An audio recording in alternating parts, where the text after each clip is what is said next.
बच्चों, आप सभी का स्वागत है Rajiv maths and reasoning classes में। आज हम कक्षा 10 त्रिकोणमिति चैप्टर का बहुत शानदार और जानदार टॉपिक लेकर आए हैं। त्रिकोणमितीय सर्वसमीकाएं। त्रिकोणमितीय सर्वसमीकाएं एक ऐसा टॉपिक है जिसकी गणित में बहुत उपयोगिता होती है। आइए स्टार्ट करते हैं त्रिकोणमितीय सर्वसमीकाएं। सबसे पहले क्या करेंगे, एक हम समकोण त्रिभुज बना लेंगे। इस समकोण त्रिभुज की सहायता से त्रिकोणमितीय सर्वसमीकाओं का निगमन करेंगे। प्यारे बच्चों, इस समकोण त्रिभुज में जो 90 अंश का कोण होता है, इसके ठीक सामने की भुजा कर्ण कहलाती है। अगर इसमें हमने कोण ए को न्यून कोण मान लिया थीटा, तो इसके न्यून कोण के सामने की भुजा लंब हो जाएगी। शेष बची हुई ये भुजा तीसरी जो है आधार हो जाएगी। यहां से हम साइन थीटा की वैल्यू निकालते हैं। सबसे पहले तो साइन थीटा बराबर सूत्र होता है लंब बटे कर्ण। अब आप देखिए, लंब इसमें बीसी भुजा है, लंब को हम एल कह देते हैं। या तो आप बीसी कह लीजिए या हम लंब को एल कह देते हैं। इसके बाद कर्ण एसी भुजा है, कर्ण को हमने के कह दिया, तो साइन थीटा बराबर फार्मूला बन गया लंब बटे कर्ण। इसी तरीके से अगर हम cos थीटा की त्रिभुज से वैल्यू निकालें, cos थीटा बराबर होता है आधार बटे कर्ण। अब ये sin थीटा और cos थीटा दो निष्पत्तियां हैं। शेष चार निष्पत्तियों को भी आप इसी तरीके से इससे निकाल सकते हो। तो आपने प्रमेय पढ़ी होगी, कक्षा 7 से स्टार्ट हो जाती है पाइथागोरस प्रमेय। उसका सिर्फ हम न्यूमेरिकली पोर्शन लिखेंगे।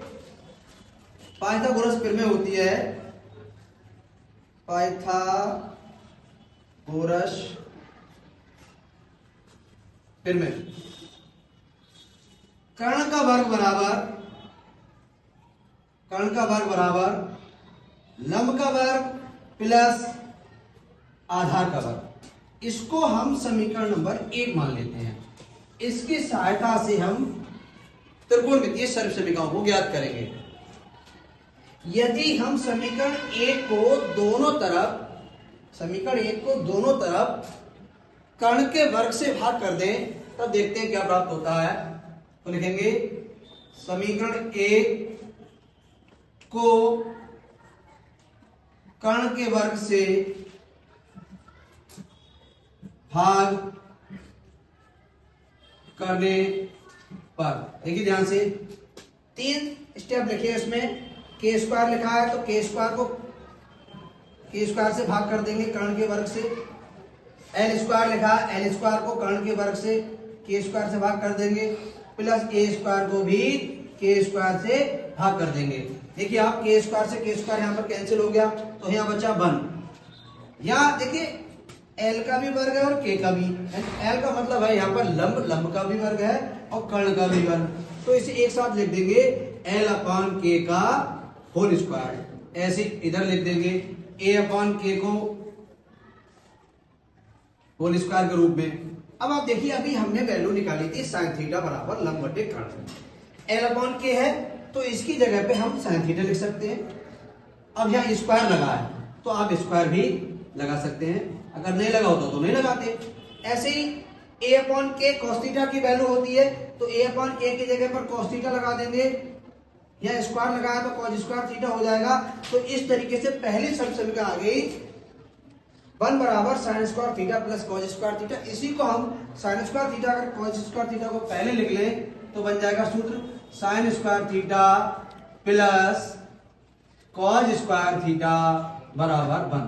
ये ऐसी सर्वसमीका है जो त्रिकोणमितीय टेबल में थीटा के प्रत्येक मान के लिए सत्य है। अगर हम थीटा की जगह पर कोई सा भी मान ले लें, 90 ले लें, 45 ले लें, 30 ले लें, 0 ले लें और यहाँ पुट करें तो दोनों पक्ष बराबर आएंगे। अब देखिए ये सर्वसमीका 1 हो गई।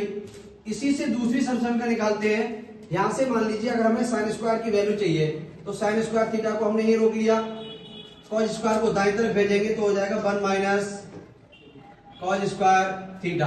ये सर्वसमीका नंबर 2 है। तीसरा, अगर हमें यहाँ से cos स्क्वायर थीटा की वैल्यू चाहिए तो cos स्क्वायर थीटा को हमने बाईं ओर रोक लिया, 1 पहले लिख लिया। sin स्क्वायर थीटा को पक्षांतर करके दाईं तरफ ले जाएंगे, माइनस का sin स्क्वायर थीटा हो जाएगा। तीसरी समीकरण हो गई cos स्क्वायर थीटा बराबर 1 माइनस sin स्क्वायर थीटा। अब यदि हम जैसे अभी हमने समीकरण 1 को k स्क्वायर से भाग किया, तब हमारी ये सब समीकरण बन के आई। अगर मान लीजिए हमें समीकरण 1 को k स्क्वायर से भाग ना करके a स्क्वायर से भाग करें तो क्या सब समीकरण बनेगी, देखते हैं। तो लिखेंगे समीकरण 1 को a स्क्वायर से भाग करने पर समीकरण 1 लिख लेंगे। समीकरण 1 है k स्क्वायर,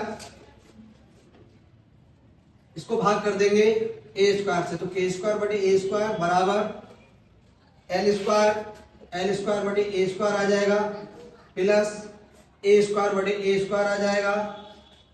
देखिए a स्क्वायर से a स्क्वायर कैंसिल हो जाएगा, यहां बचेगा 1। इसे लिख देंगे l अपॉन a का whole square, k upon a का होल स्क्वायर।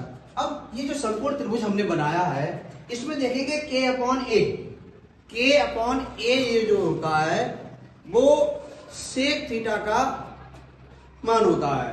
तो k अपॉन a का मतलब कर्ण बटे आधार, तो इसकी जगह लिख देंगे सेक स्क्वायर थीटा बराबर।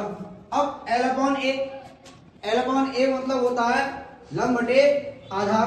लंब और आधार का जो अनुपात होता है वो tan थीटा के बराबर होता है, तो इसकी जगह पे tan स्क्वायर थीटा लिख देंगे प्लस 1। तो चौथी समीकरण बनी सेक स्क्वायर थीटा बराबर tan स्क्वायर थीटा प्लस 1, या हम 1 प्लस tan स्क्वायर थीटा भी इसे लिख सकते हैं। यहां से अगर हमें tan स्क्वायर थीटा का मान चाहिए तो क्या आ जाएगा, 5 नंबर बनेगा tan स्क्वायर थीटा बराबर 1 आ जाएगा बाईं तरफ, ठीक है।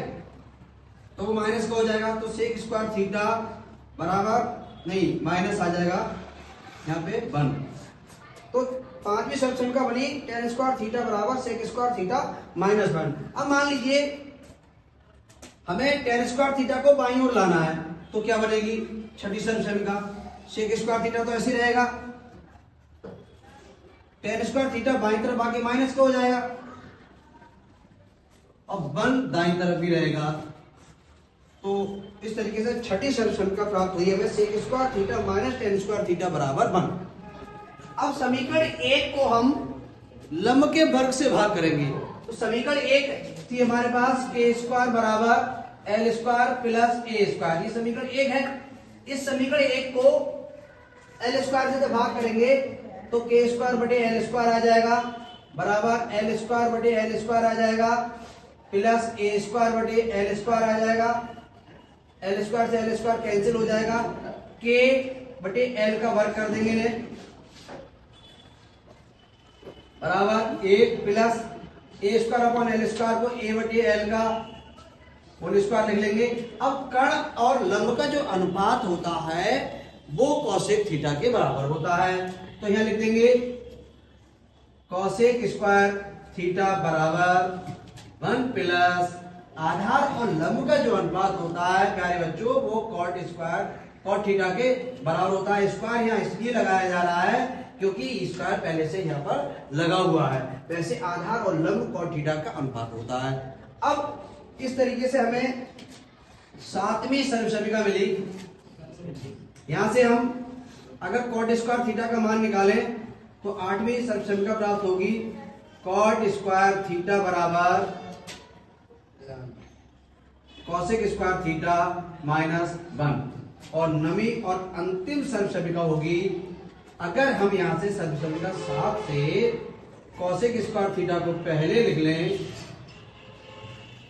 कॉट स्क्वायर थीटा को बाईं ओर ले आए तो माइनस के कॉट स्क्वायर थीटा हो जाएगा और बराबर में आ जाएगा 1। इस तरीके से हम सभी त्रिकोणमितीय समीकरणों को प्राप्त कर सकते हैं। मैं समझता हूं त्रिकोणमितीय समीकरणों का निरूपण आप सभी के लिए बहुत अच्छे से समझ में आ गया होगा। नेक्स्ट वीडियो में आगे मिलते हैं। Thank you.